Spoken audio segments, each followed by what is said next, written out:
Alright, once again, gonna be bad audio, bad, terrible lighting. I'm recording this at night in a room that has not good lighting. And I'm recording it on my phone because I'm not a real YouTuber. I'm just a guy who messes with knives. So, this is the Shrade Old Timer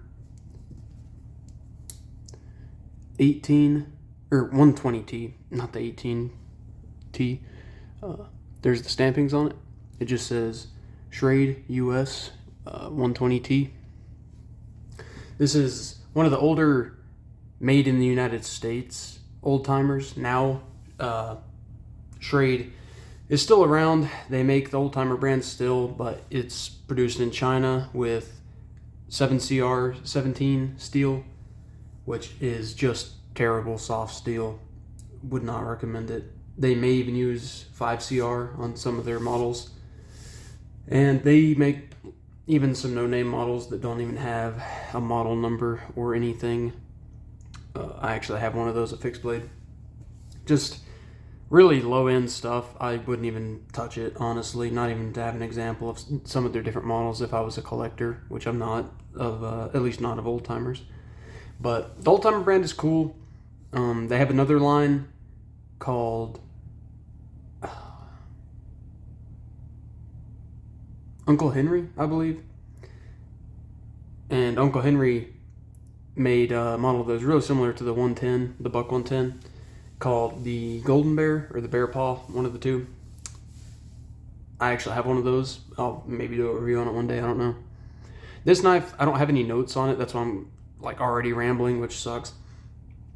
I haven't used it very much at all. My granddad did upholstery for a living, and he found a lot of slip joints and old knives in people's furniture and couches, and he would offer to return them. A lot of times they didn't even know it was there, and they just never came back for them. And this was one of the knives that he found. It has a badge in it that says Old Timer, which is upside down if you look at it how I normally consider like a knife silhouette. But yeah, it has the Delrin scales. These don't seem to shrink like a lot of the old celluloid scales do, or at least if they do, this one seems to not have shrunk at all, even though, I mean, it has been inside a lot, but somebody obviously carried this thing. You can see the blade is sharpened so much that it kind of has a reprofiled. They probably used the tip to pry. I mean, that's just how people use their knives for whatever back in the day. For the time, this is probably a pretty good knife. It's got a basic carbon steel. I'm not familiar offhand what carbon steel Shrade used to use back in the day. Probably something similar to 1095, but I don't know. It has the nickel silver bolsters. They hold it pretty well. Once the knife is old like this, they get like super scratched up, and it just becomes sort of like a stone washing. This blade, real patinaed. It's definitely been kicking around a while. Nobody probably ever oiled this thing, but it's a nice patina. It has the long nail nick, which is pretty nice because then you don't have to hunt for a specific spot. You just kind of get your hand in there or your nail in there and pull it open. One way that you know this knife has been used a lot is because the tip actually pokes out. Now, part of that is because of the reprofiling, but also that's a sign that it's been sharpened a lot. Whenever you sharpen it so much that the tip is out of the scales, it would actually cut you if you ran your hand across that hard enough. One thing you can do is to file down the kick is what they call it. Slip joint people, that's what they call it.